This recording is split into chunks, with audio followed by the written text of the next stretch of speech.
Welcome to another episode of the Deeper the Dough podcast. Super excited to have Nikki Corbett on the show today. Nikki, welcome. Hi, Bennett. Thank you so much. It's great to be here. Yeah, Nikki, we spoke just a few weeks ago and you were in Greece and now you're back. What were Yes. you doing in Greece? So I got this kind of feeling of monotony and like my life had turned into Groundhog's Day around the June timeframe. And I just really decided it was time to shake things up. So I sold my house, I sold most of my stuff, and I booked a one-way ticket to Europe. And I was there for almost 90 days and I just came back last week. Awesome. And did you get what you were after? Do you feel You, refreshed? You know what? I got what I was after and so much more. I think like anytime you travel, you kind of go into it with some ideas of what may happen or some ideas of what the places you're going to may feel like or look like. And this time I went, I say this often, I had a short list of goals. That list grew exponentially while I was there. Of the time I was gone, I traveled for the first 12 days. Then I spent 7.5 weeks in Thessaloniki, Greece, which is Greece's second largest city. It's their foodie capital. It's a port city. It's on the northeast coast. And once I got into my groove there, what I really realized I was there to do was to really refocus on my professional endeavors, that my podcast being one of them, which is how you and I had got connected. So it was more than I could have hoped for. It was a wonderful time. That's awesome. And that's also, okay, let's back up to your intro and your background Sure. to see Yeah. how did you create the life that you could sell a house and you could go work for in Europe, Yeah. just drop of the hat. Yeah. Well, I mean, I was always somebody that went to work. I wasn't a kid that didn't have a job or wasn't earning money somehow, some way from probably when I was 11 years old on. Then when I went to college, I went straight to work. After that, I didn't take time off, which it's weird because I've had some moments where I've been like, man, I should have taken that whole summer off after graduation and traveled the world and done all the things. But I've now been doing that later in my career, and it's been, I think, probably better for me because I'm appreciative of it so much more. Um, but yeah, I quit my corporate job about a year ago. I took all of Q4 last year off. And then at the beginning of 2024, I went out on my own as a consultant. And I had a really unique opportunity with a startup that I was working with to go through an accelerator program called Techstars. They were a pre-seed startup. They had gotten into the program. And for me to be able to go through that with them as a business consultant was truly life changing. My network has grown exponentially. I learned so much about the pre-seed startup world, and about startups in general. I often say it was a crash course in all things startup.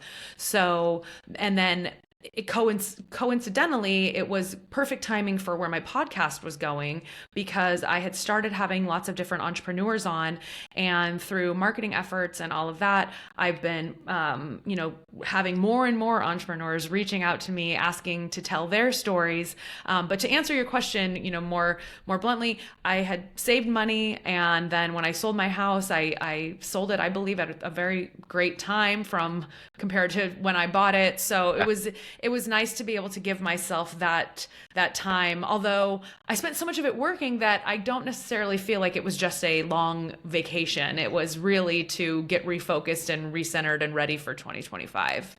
I mean, you leave the country, especially with such a different time zone. Like Yeah.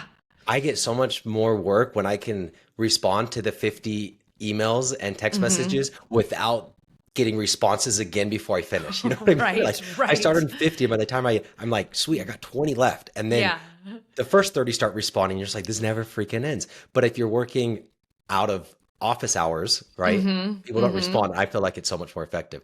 Do It you feel like a was lot of very that was nice. just separation? And I also want to ask you about the language for Hmm.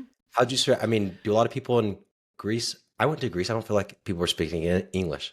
How'd you get around? Um, okay, there was a few questions there. So let me see. Yes, responding. Sorry. No, no, no, it's fine because one of the things that was actually my favorite was waking up in the morning and just my notifications being on fire because Yeah. the U.S. had been going about their day while I was sleeping. So I would wake up to WhatsApps and text messages and emails and notifications on different social apps, and I was like, "Ooh, this is so fun!" This that was like my morning coffee routine was check Yeah. all of the things and drink a cup of coffee. And yes, it is absolutely absolutely nice. I would find that during the noon hour, that was like really when everybody was, winding down and going to sleep. So I could just blast through my email, respond to everybody, and then not feel like I was getting that influx of everything Yep. coming back. Um, as far as the language goes, a lot of people in Greece do speak English. I would say it varies in ability, right? I mean, I certainly had some conversations where I was asked to speak more slowly. Yeah. I had some conversations where I was told, I'm sorry, I don't know how to explain that to you in English. And then I had some folks that I became friends with who spoke wonderful English. I did try to learn some Greek to, not only to just be respectful, but to, try to immerse myself a little bit more in the culture. Are you So, gonna? I want to hear it. oh Just gosh. one word, one phrase, Nikki. I mean, so basically, you could walk into a shop, for example, and you could say like "Yasas," like "Kalimera," which basically means like "Hi, good morning." Uh, So I mean, even the is it? littlest, That's so cool though. You just need those little things, especially if they know you're American and you're trying. yeah, They're like, yeah, "Oh, cool," you know. Anyway. So that's cool that you started learning some. yeah, it Man, goes a long way. there's so many, I guess, pivots that we're talking about, especially here in the last year. Um, Yeah, if you fast forwarded 2 years, 5 years, what would success look like to you? Like, gosh. how would you define if you're reaching the success mark? I think that what it would look like to me is to still feel this sense of fulfillment with whatever it is that I'm doing and to still be really, really excited about everything that I'm doing. But also to be to have the level of income that I know that I'm capable of achieving just on my own. I have really, really enjoyed being out and about in the world working for myself. I find it to be so invigorating, and coming across other entrepreneurs is just so much fun, and I love this community that I've become a part of and that I'm building. So I want to continue doing that. I would love for my podcast to be, ranking on the charts and to be really, really successful because I enjoy it so much. It is such a life-giving piece of who I've become. And I would like to have I envision the home that I create for the future is just like very white and then very colorful on the inside with bright colors and very warm, and a place where, people want to come and enjoy a glass of wine and talk about what's going on in their life and their passions. Very defined. But I'm going to point out something else that I loved even more. The Yeah. first two things you said is fulfillment and excitement, which those are in your control. You Yeah. know, we could hit another pandemic, we could hit a hurricane, whatever, and something happens and you're not going to get the house or the income or something like that. But that wasn't the first thing you listed. And I don't No. know if anybody's, because I asked that question, and it's usually, here's my metrics. Like if somebody asked me that a few years ago, I want 1,000 dirty dough stores. Right. That Uh-huh. that was it. It had nothing to do with the emotional side. But why do I want 1,000 stores, or why do you want that house? And it does come back to, well, I just want to feel fulfilled, excited, happy, whatever. So, Yeah. is there anything in your past, I guess? Why are you the only one that starts with the emotions when everybody else is starting with material goals? I don't know, but I think that it really, to me, boils down to just where I'm at in my life. And I think that I have now grasped onto gratitude as my foundation. And I think that if you are operating from a place of gratitude with everything that you are doing, it makes life that much sweeter and that much more enjoyable. But there's a lot of discipline that comes along with building a life where you do feel fulfilled and you do feel excited. I mean, it doesn't just happen. You don't just wake up and you're successful and you have all of the things that you want. So I think that there's a lot of different things that go hand in hand with creating that. But I think that it's so important to recognize that what you want is within your reach if you're willing to put in the work to go and get it. That. And I love the gratitude, and you hear that and you're like, of course. Hmm. And then it's, but it's applying it, right? Is there It any is. tips, tricks, routines that you can suggest to listeners on like, if you want to focus more on gratitude, here's some actionable steps. So I would say, just be really grateful for what you have. It's so easy to get caught up in the hustle and bustle of life, of work, of, kids if you have them, of, significant others, friends, family, all of the things. It's so easy to get caught up. And social media, while it is amazing, it can also be to the detriment because then that comparison comes along and you start looking at other people and like, well, they have that. Why don't I have that? Or they have that. I want that. How am I going to get that? Or I'm never going to be able to do that. So I think just really taking a look and saying, hey, look at all that I actually have and look at all that I'm able to provide and for myself, right? And I'm not saying that like people don't have bad days. We're all going to have bad days and bad moments, but I make it a habit of reminding myself when I am having those moments that there's someone out there that would literally kill to be in my shoes on my worst day.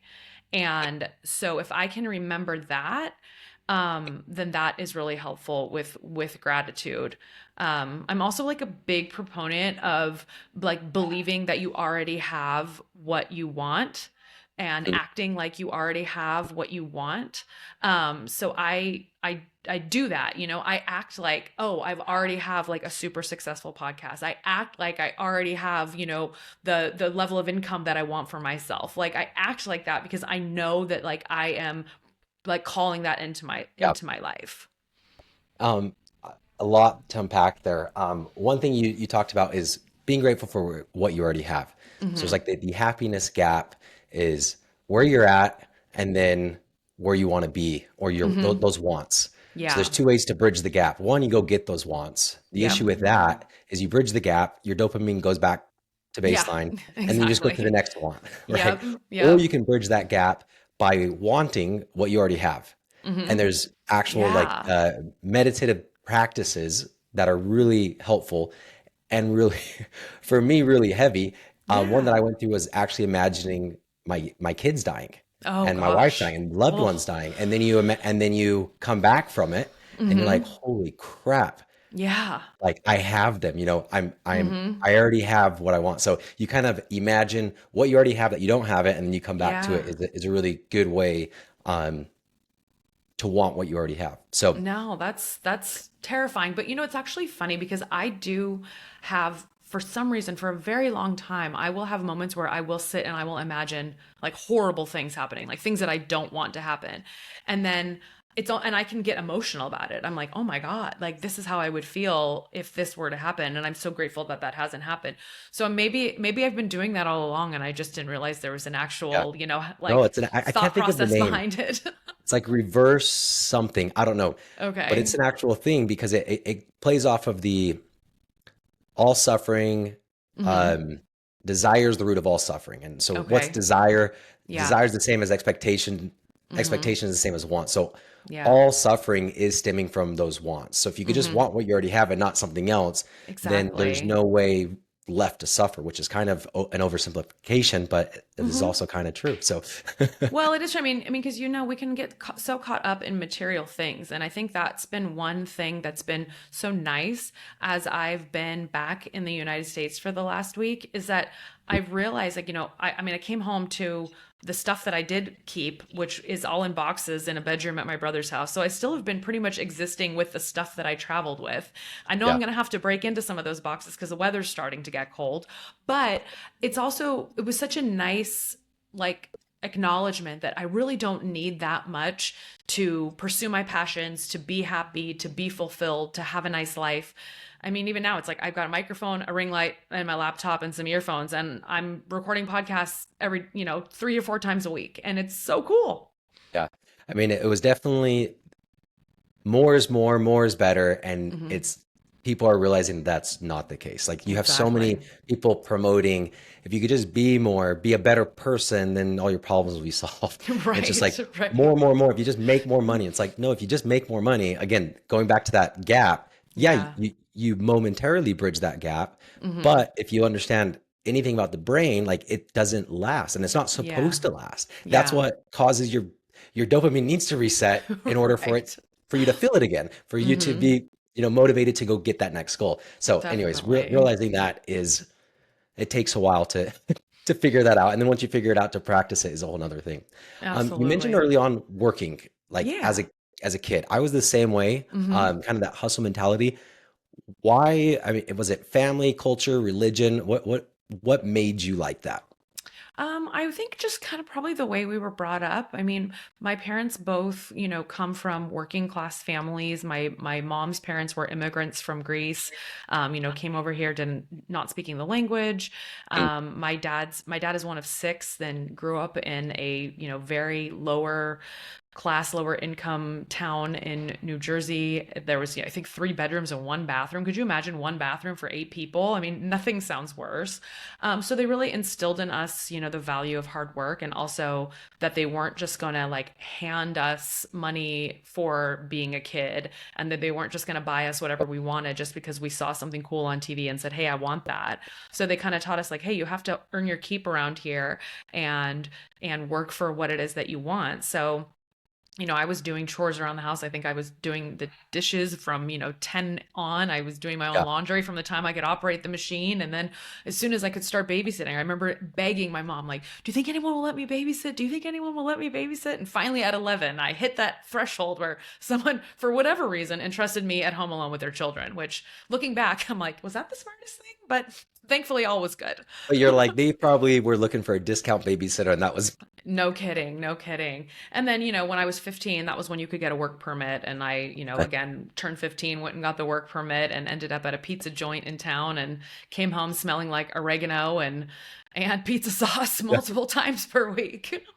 Do you have any siblings, Nikki? I do. I have a younger brother. Okay. How is his ethic translated kind of in that same, family environment? Was it similar, or did he take a different path? No, I would say he is definitely a self-taught entrepreneur. He is incredibly hardworking. He is one of the most curious people I've probably ever come across. So he he loves to learn. I mean, there's not much you can text him and ask him about that he won't have an answer for. And if he doesn't, he's like, well, let me figure it out because this Yeah. sounds kind of cool. Maybe I want to know about this. So it's definitely, runs in our genes. That's awesome. It runs in the genes, and hats off to your parents Oh, for raising you like thanks. that. Awesome, Thanks. right? Yeah, they're pretty Um, great. that's awesome. Okay, now shifting gears again to Yeah. any time in your career or your life, Hmm. more focusing on the emotional side, but what's been Hmm. one of the hardest or the hardest moment in your life? Ooh, well, gosh. I mean, there's And it always doesn't have like to be the hardest, challenges. just whatever comes to mind. Yeah, I mean, I think, I feel like I grew professionally pretty significantly over that first year of COVID. Um, Um, I had taken on a new role at a new company. So I went from working at Intel, which is, a 100,000 employee worldwide company, to leaving that after 12 years and then going to a small, well established tech company that had about 200 employees when I arrived. So not only was I moving companies, I was also taking on a leadership role that I hadn't taken on before. So it was a huge step up in my career. I was really, really excited. I was working for the COO, and then COVID happened. And I had a team of 25 people that were all reporting to me, and we had to do a headcount reduction. And that was incredibly challenging. It was very tough. And then rebuilding after that was also incredibly tough. So I think that is that it was, the tough piece on the downsizing? Were you having to let them go? Like you're having the conversations, and were you also having to identify who it was? yeah. So I had pretty much, I had, had a meeting with my boss, and it was like, we need to cut your department by 33%. And I had only been on the job for 9 weeks. My gosh, yeah. And I was like, oh, wow.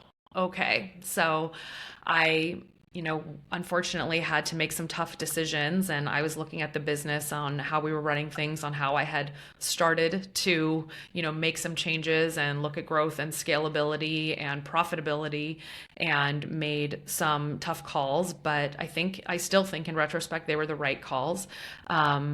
because I mean, like anyone, like everyone during those first few weeks of COVID, we didn't know what we didn't know. Nobody really knew what was going on. So we all did the best that we possibly could. Yeah. Um, so firing, I mean, Hmm. there's a lot. COVID was hard for everybody, but like that sitting down one to one and say you don't have a job anymore, that sucks Hmm. because I've had to That do is that, and that's like the worst thing. the worst, Um, totally. one thing that I guess not even firing, but one thing that does help with that, um, growing dirty till we got to 200 employees in like a year and a half, and I was like, what the hell? Um, how Yeah, do you pay all these people? Now you have right, them. Now how do you pay them on? You're always worried right. about. We're always fundraising, and probably the most like crushing thing is like, what if this fails? Then it's not 200 employees that don't get paid. It's all of their families and all of that. Right. And I make kind of a big deal like they need me or else they're Hmm. not going to survive. And then I looked Yeah. into it deeper. I'm like, who the hell are you? Like, they don't Right. need you. They survived without you. They don't Yeah. need dirty dough. They'll go get another job just like they had another job before. So I, Yeah. I think I did put a little bit too much pressure on like, man, I'm ruining their, it's like, no, they know how to take care of themselves, and kind Hmm. of giving that autonomy, I guess, a little bit back to them, at least for me has helped when I have to have those Yeah. mental battles or actual firing conversations. So on the flip side though, Hmm. proud accomplishment. What's something, and again, just whatever comes to your mind first. What's something that you've accomplished that you're really proud of? I mean, I think I'm just really proud overall of like my independence. Like Mm, I that might seem like something broad and kind of like, okay, what, like a lot of people are independent, but I mean, I have done some unique things in my life and I've done them on my own that I think are, kind of cool, where I certainly get people questioning like, oh my gosh, why are you doing that? Or how are you doing that? Or I don't know that I don't know that I could do that. So I think just having the independent spirit of wanting more and wanting to see more and wanting to experience more, but not feeling like I can't do it on my own or I need to wait until yeah, I have X, Y, or Z in order to do so. yeah, I love that. What about an event? Something that like an accomplishment. Hmm. Um, one event. Um, so okay, I have never been in like a direct sales role, right? Right. And but I will say I'm incredibly proud. When I was at my last role at SkySlope, so I basically ran a business with inside the business at SkySlope. So a couple of years before I came on board, they had started offering transaction coordination as a service, and it was its little business inside the company. We had our own P&L. Everything was, all of my team was paid by the money that my team was bringing in. So we were just like our own little bubble that existed within the company. Um, Transaction coordination is a service that I call nice to have, right? It's kind of like having someone clean your house or taking your car to get washed. It's not something that you can't do on your own, but if you could choose not to, you'd rather pay Yeah. somebody to do it. So as a realtor, having a transaction coordinator is absolutely something that they would rather outsource, because it's all the detailed paperwork and running the escrow timeline, doing all the things that like realtors, they just want to be out selling, making deals, getting listings, getting buyer clients.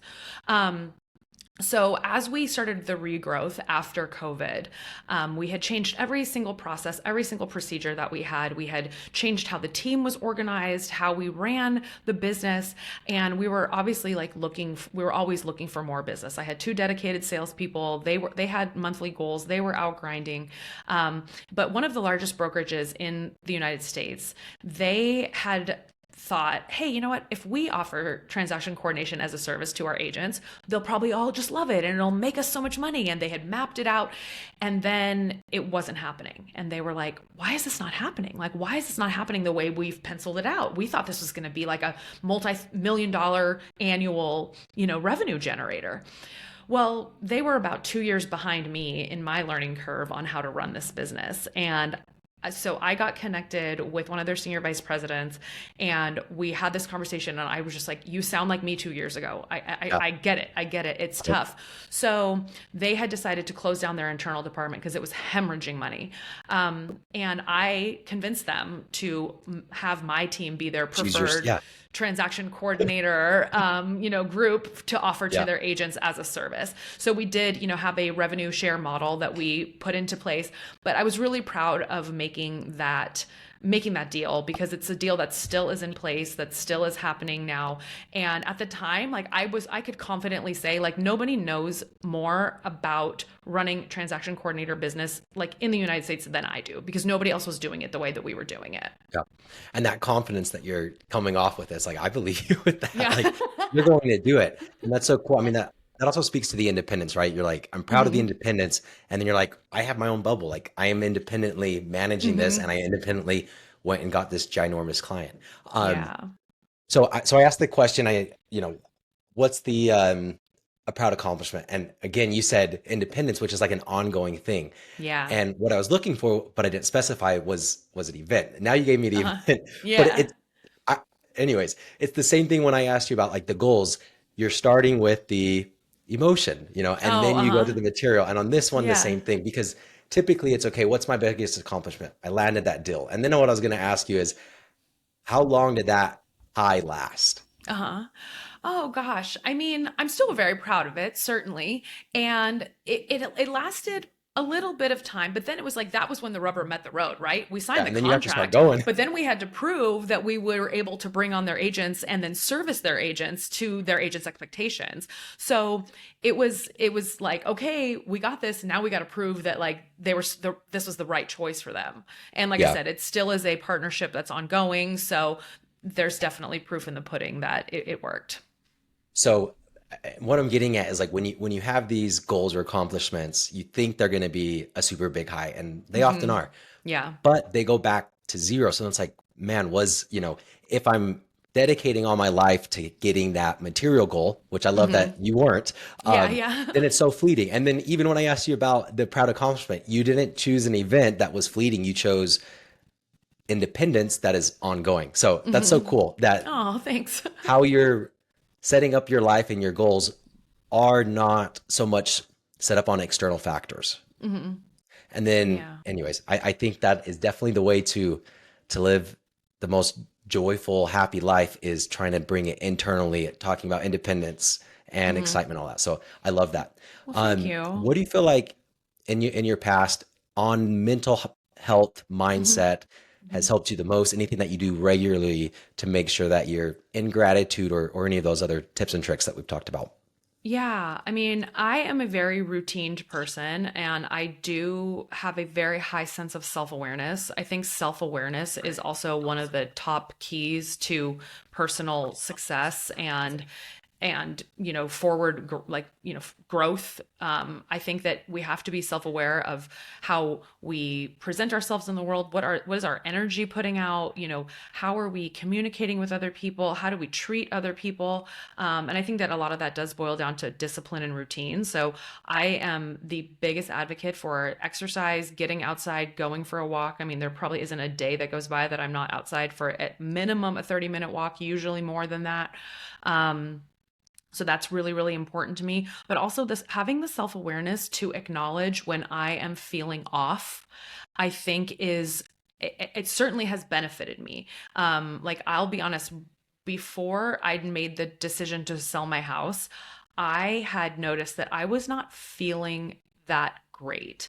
And what I mean by that is I was still getting up every day. I was still going out for a walk and then coming back and doing my strength routines that I do, still doing all of the things, but I felt like they were harder. I felt like I was out for a walk and my legs were just, I didn't want to do it. And I thought, gosh, I really don't like feeling this way.